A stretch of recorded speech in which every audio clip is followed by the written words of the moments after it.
ನಮಸ್ಕಾರ ಗಾಯ್ಸ್, ಇದು ನನ್ನ ಸಂಕ್ರಾಂತಿ ಹಬ್ಬದ ಬ್ಲಾಗ್ ಆಗಿರುತ್ತೆ. ಮಾರ್ನಿಂಗ್ 4 ಗಂಟೆಗೆ ಎದ್ದೆ. ಬೆಳಗ್ಗೆ ಬೇಗನೆ ಎದ್ದು ಕೆಲಸ ಮಾಡೋದು ಅಂದರೆ ನನಗಂತೂ ತುಂಬಾ ಕಷ್ಟ. ಆದರೂ ಹಬ್ಬ ಅಲ್ವಾ, ಹಬ್ಬದ ದಿನ ಬೇಗನೆ ಎದ್ದು ಕೆಲಸ ಮಾಡ್ತಾಯಿದ್ದೆ. ಹಾಗೆ ನಮ್ಮ ಹಸ್ಬೆಂಡ್ ಕೂಡ ಎದ್ದಿದ್ರು, ಅವರು ಸಹ ಬೇಗನೆ ಎದ್ದಿದ್ರು. ಅದಕ್ಕೆ ಅವ್ರ ಜೊತೆ ಸ್ವಲ್ಪ ತೀಟ್ಲೆ ತರಲೆ ಮಾಡ್ತಾ ಕೆಲಸ ಮಾಡ್ತಾಯಿದ್ದೆ. ನೆಕ್ಸ್ಟ್ ಮನೆಯೆಲ್ಲ ಕ್ಲೀನಾಗಿ ಒರೆಸ್ದೆ. ನೋಡಿ ಎಷ್ಟು ನೀಟಾಗಿ ಕಾಣಿಸ್ತಿದೆ ಅಂತ ಬಣ್ಣ ಎಲ್ಲ ತರಿಸಿದ್ದೆ ನನ್ನ ಮಗಳಿಗೆ.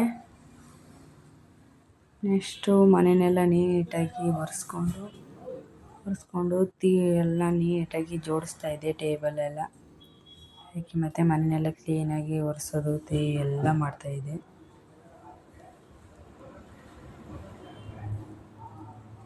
ನೀವೇನು ಹೇಳಿ, ಸಂಕ್ರಾಂತಿ ಹಬ್ಬಕ್ಕೆ ಮನೆಯೆಲ್ಲ ಕ್ಲೀನ್ ಮಾಡೋದಂದರೆ ತುಂಬಾ ಖುಷಿ. ಯಾಕಂದರೆ ಹಬ್ಬದ ಸಡಗರದಲ್ಲಿ ಎಷ್ಟೇ ಕೆಲಸ ಇದ್ದರೂ ಬೇಗನೆ ಆಗುತ್ತೆ. ನಾನಂತೂ 4 ಗಂಟೆಗೆ ಎದ್ದು ಸ್ಟಾರ್ಟ್ ಮಾಡ್ಕೊಂಡಿದ್ದೆ. ಎಲ್ಲ ಪಾತ್ರೆಗಳೆಲ್ಲ ತೊಳೆದಿಟ್ಟು ಎಲ್ಲ ರೆಡಿ ಮಾಡ್ಕೋತಾ ಇದ್ದೆ.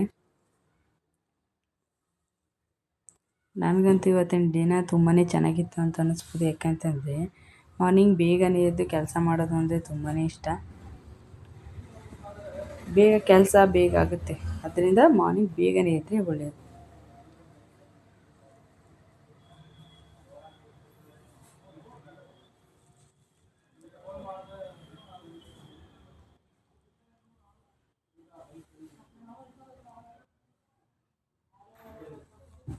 ನೆಕ್ಸ್ಟು ಟೇಬಲೆಲ್ಲ ನೀಟಾಗಿ ಒರೆಸ್ದೆ.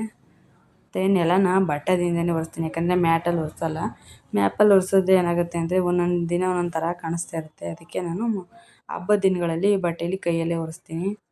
ನೋಡಿ ಎಷ್ಟು ಚೆನ್ನಾಗಿ ಎಲ್ಲ ಮನೆಯೆಲ್ಲ ನೀಟಾಗಿ ಕ್ಲೀನಾಗಿ ಚೆನ್ನಾಗಿ ಕಾಣಿಸ್ತಾ ಇತ್ತು. ಹಾಗೆ ಅಡುಗೆ ಮನೆ ಮಾರ್ನಿಂಗ್ ಕೆಲಸ ಎಲ್ಲ ಬೇಗನೆ ಮುಗಿಸಿದೆ. ಅಡುಗೆ ಮನೆ ಮತ್ತು ನಾನು ಕೂಡ ಫ್ರೆಶ್ ಅಪ್ ಆಗಿ ಇವಾಗ ನೆಕ್ಸ್ಟು ಅಡುಗೆ ಕೆಲಸಕ್ಕೆ ಹೋಗೋಣ, ಇಲ್ಲ ದೇವ್ರ ಕೆಲಸಕ್ಕೆ ಹೋಗೋಣ. ದೇವ್ರ ಕೆಲಸ ಮಾಡೋದೇ ಇಂಪಾರ್ಟೆಂಟ್. ಫಸ್ಟು ನಮ್ಮ ಮನೆಯಲ್ಲ ದೇವ್ರ ಫೋಟೋಗಳೆಲ್ಲ ಹೂವೆಲ್ಲ ಹಳೆ ಹೂವೆಲ್ಲ ತೆಗೆದ್ಬಿಟ್ಟು ನೀಟಾಗಿ ಬಟ್ಟೆಯಲ್ಲಿ ನೀಟಾಗಿ ಒರೆಸ್ತಾ ಇದ್ದೆ. ನೆಕ್ಸ್ಟ್ ಒರೆಸ್ಬಿಟ್ಟು ಕೋಣೆ, ದೇವ್ರ ಮನೆಯೇ ನೀಟಾಗಿ ಒರೆಸೋದು ಮತ್ತು ನೀಟಾಗಿ ಒರೆಸ್ಕೊಂಡೆ. ನೆಕ್ಸ್ಟು ನನ್ನ ಮಗಳಷ್ಟಕ್ಕೆ ಎದ್ದಿದ್ಲು. ಅವಳೂ ಸಮಾಧಾನ ಮಾಡ್ಕೊಂಡು ನಾನು ಒರೆಸ್ತೀನಿ ಅಂತಲೇ ಹಠ ಮಾಡ್ತಾಯಿದ್ಲು. ಅವಳೂ ಒರೆಸ್ಕೊಂಡು ಹೇಗೋ ಮಕ್ಕಳು ಕಟ್ಕೊಂಡು ಕೆಲಸ ಮಾಡೋದು ತುಂಬಾ ಕಷ್ಟ. ಹೇಗೋ ಟ್ರೈ ಮಾಡ್ಕೊಂಡು ಮಾಡಿದೆ.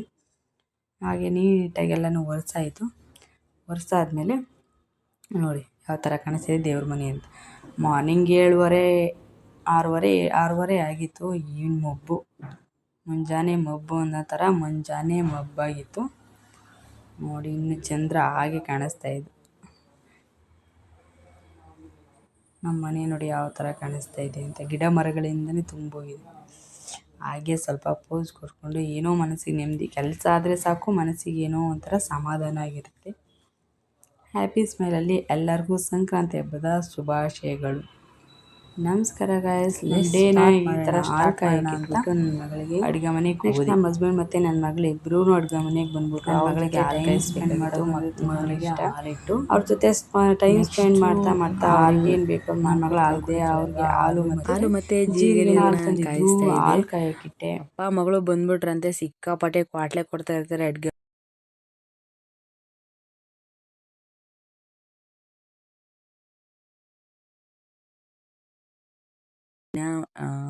ಜೀರಿಗೆ ನೀರು, ನಮ್ಮ ಮಜ್ಜಿಗೆ ಟೀ ಎಲ್ಲನೂ ಮಡಗಿದ್ದಾಯಿತು. ನೆಕ್ಸ್ಟು ನನ್ನ ಮಗಳಿಗೆ ಅವ್ರು ತಿನ್ನಿಸ್ತಾ ಇದ್ರು. ಏನೋ ಬಿಸ್ಕೆಟ್ ಏನೋ ತಂದಿದ್ರು. ಅವ್ರ ಮನೇಲಿ ಇದ್ರಂತ ಅವ್ರ ಜೊತೆನೇ ಯಾವಾಗಲೂ ಮಾತಾಡ್ಕೊಂಡಿರ್ತೀವಿ. ಎಷ್ಟು ವರ್ಷಗಳಿಂದ ಎದೆಯಲ್ಲಿ ಬೆಂಕಿಯನ್ನು ಇಟ್ಟುಕೊಂಡು ಏನು ಮಾಡದೆ ಆರಿಸಿಕೊಳ್ಳುವುದು. ಫ್ರೀ ಇದ್ದಾಗ ಅವ್ರ ಜೊತೆ ಟೈಮ್ ಸ್ಪೆಂಡ್ ಮಾಡ್ತಾ ಇರ್ತೀನಿ. ನನ್ನ ಮಗಳು ಅಷ್ಟೇ ತುಂಬಾ ಹಚ್ಕೊಬಿಟ್ಟಿದ್ದಾಳೆ ಅವ್ರನ್ನ. ಅವ್ರು ಎಲ್ಲಿಗೆ ಹೋದ್ರೂ ಅವ್ರ ಜೊತೆನೇ ಬರ್ತೀನಿ ಅಂತ ಇರ್ತಾಳೆ. ಅವ್ರ ಅಪ್ಪ ಮಗಳು ಸಂತೋಷವಾಗಿರೋದು ನೋಡೋದೇ ನನಗೆ ತುಂಬಾ ಖುಷಿಯಾಗುತ್ತೆ. ಅವರಿಬ್ಬರು ಬಾಂಡಿಂಗ್ ಕೂಡ. ಹಾಗೆ ಎಲ್ಲರಿಗೂ ಹ್ಯಾಪಿ ಮಕರ ಸಂಕ್ರಾಂತಿ ಅಂತ ವಿಶ್ ಮಾಡೋಣ ಅಂತ ಹ್ಯಾಪಿ ಮಕರ ಸಂಕ್ರಾಂತಿ ಗೈಸ್. ನೆಕ್ಸ್ಟ್ ಅವರಿಗೆ ಜೀರಿಗೆ ನೀರು ಕೊಟ್ಟು ನಾನು ಜೀರಿಗೆ ನೀರು ಕುಡಿದು ಮಾರ್ನಿಂಗ್ ಈವ್ನಿಂಗ್ ಸ್ಟಾರ್ಟ್ ಮಾಡೋಣ. ಏನು ಮಾಡೋಣಪ್ಪ ಅಂತಂದರೆ ಫಸ್ಟು ದೇವರಿಗೆ ನೈವೇದ್ಯ ಮಾಡ್ಕೊಳ್ಳೋಣ.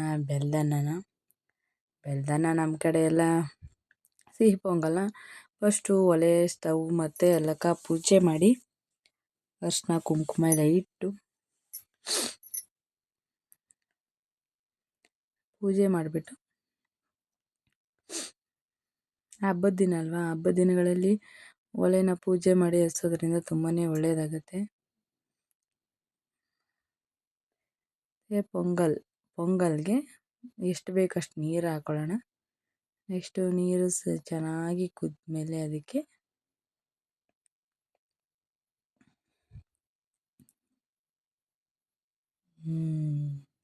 ಹಬ್ಬದ ಸಡಗರ. ಮತ್ತು ಈ ಹಾಲ್ಕೀರ್ ಕೇಳಿದ್ರು ನಮ್ಮ ಹಸ್ಬೆಂಡ್, ಅದಕ್ಕೆ ಇನ್ನೊಂದು ಪಾತ್ರೆಯಲ್ಲಿ ಹಾಲ್ಕೀರ್ ಮಾಡೋಣ ಅಂತ ಇಡ್ತಾಯಿದ್ದೀನಿ. ಹಾಲ್ಕೀರು ಮತ್ತು ಪೊಂಗಲ್ ಮಾಡೋಣ ಅಂತ ರೈಸ್ ಬಾತ್ ಮಾಡೋಣ ಅಂತ ಐಡಿಯಾ ಇತ್ತು. ನೈಟೆಲ್ಲ ಅದನ್ನೇ ಮಾಡಮ್ಮ ಅಂತ ಹೇಳಿದರು. ಮಾರ್ನಿಂಗು ಬೆಲ್ದನ ಮತ್ತು ಪೊಂಗಲ್ಲು ನೋಡಿ ಸಕ್ಕರೆ ಹಾಕ್ತಾಯಿದ್ದೀನಿ. ಹಾಲಿಗೆ ಎಷ್ಟು ಬೇಕೋ ಅಷ್ಟು ಸಕ್ಕರೆ ಹಾಕ್ಕೊಳ್ಳಿ. ನನಗಂತೂ ಸ್ವೀಟ್ ತುಂಬಾ ಇರಬೇಕು, ಅದಕ್ಕೆ ಸಕ್ಕರೆ ಜಾಸ್ತಿಯಾಗಿ ಹಾಕ್ತಾಯಿದ್ದೀನಿ. ಅಳತೆ ಪ್ರಮಾಣನೇ ಇಲ್ಲ ನನಗಂತೂ. ನನಗೆ ಗೊತ್ತಾಗುತ್ತೆ, ಯಾಕಂತಂದರೆ ಎಷ್ಟು ಹಾಕಬೇಕು ಅಂತ ನನಗೆ ಗೊತ್ತೇ ಇರುತ್ತೆ.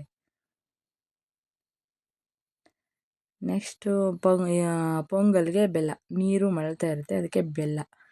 ಒಬ್ಬೊಬ್ಬರು ಅಡುಗೆ ಮಾಡುವಾಗ ಆಮೇಲೆ ಬೆಲ್ಲ ಹಾಕ್ತಾರೆ. ಅಕ್ಕಿ ಹಾಕಿದ್ಮೇಲೆ ಬೆಲ್ಲ ಹಾಕ್ತಿದ್ರೆ, ನಾನು ಫಸ್ಟು ಬೆಲ್ಲ ಹಾಕ್ಕೊಂಡಿರ್ತೀನಿ, ಆಮೇಲೆ ಅಕ್ಕಿ ಹಾಕಿ ಚೆನ್ನಾಗಿ ಬೇಯಕ್ಕಿಡ್ತೀನಿ. ನೆಕ್ಸ್ಟ್ ಬೆಲ್ಲನೂ ಹಾಕ್ತೀನಿ. ನೆಕ್ಸ್ಟ್ ಬೆಲ್ಲ,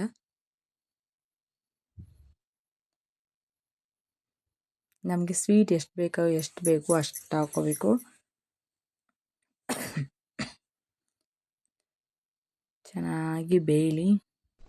ಏನು ಅರ್ಥವೇ ಆಗ್ತಿಲ್ವೇ ಈ ಕೇಸು? ಅದನ್ನ ಚೆನ್ನಾಗಿ ಎಳೆ ಮಗು ಆಗಿದ್ದಿದ್ರೆ ಓಕೆ. ನೋಡಿ ಯಾವ ಥರ ಹಾಲಂತೂ ಚೆನ್ನಾಗಿ ಮಳ್ಳಿದೆ. ಏನೋ ಗೊತ್ತಾಗ್ತಿಲ್ಲಪ್ಪ. ರೆಡಿ ಆಗ್ತಾ ಇದೆ.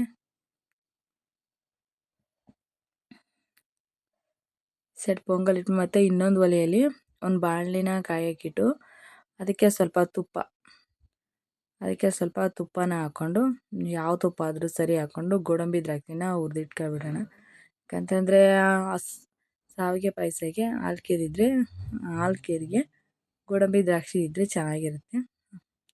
ನಾನು ಅದನ್ನು ಚೆನ್ನಾಗಿ ತುಪ್ಪದಲ್ಲಿ ಕರೆದು ಇಟ್ಕೊಡ್ತಾಯಿದ್ದೀನಿ. ನೋಡ್ಬೋದು ನೀವು ಹೆಂಗೆ ಕಾಣಿಸ್ತಾ ಇದೆ ಅಂತ.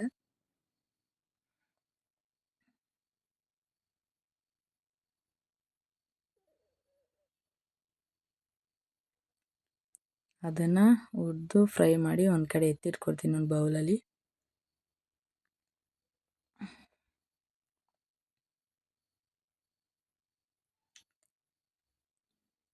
ನಮ್ಮ ಹಸ್ಬೆಂಡ್ಗಂತೂ ಹಾಲ್ಕೀರಲ್ಲಿ ಗೋಡಂಬಿ ದ್ರಾಕ್ಷಿ ತುಂಬಾ ಇರಬೇಕು. ಅವ್ರು ಯಾವಾಗಲೂ ಗೋಡಂಬಿ ದ್ರಾಕ್ಷಿ ಯಾವಾಗಲೂ ತಿಂತಾ ಇರ್ತಾರೆ ಚೆನ್ನಾಗಿ. ಅದಕ್ಕೆ ಸ್ವಲ್ಪ ಜಾಸ್ತಿನೇ ಹಾಕಿದ್ದೀನಿ. ನೆಕ್ಸ್ಟು ಅದೇ ಬಾಣಲಿಗೆ ಶಾವಿಗೆ ಕಡ್ಡಿನ ಹಾಕ್ಬಿಡೋಣ. ಶಾವಿಗೆ ಕಡ್ಡಿ ಎಷ್ಟು ಬೇಕೋ ಅಷ್ಟು ಹಾಕ್ಕೊಂಡು ಚೆನ್ನಾಗಿ ತುಪ್ಪ ಇರುತ್ತಲ್ಲ, ಸ್ವಲ್ಪ ಫ್ರೈ ಮಾಡಿ ರೈಸ್ ಚೆನ್ನಾಗಿ ಫ್ರೈ ಹೆಂಗೆ ಮಾಡಿದೆ ಅಂತ ನೆಕ್ಸ್ಟ್ ವಿಡಿಯೋ ಒಂದು ಬಣ್ಣ ಬರೋಷ್ಟು ಫ್ರೈ ಮಾಡಿ ನೋಡಿ. ಈ ಕಡೆ ಪೊಂಗಲ್ ರೆಡಿ.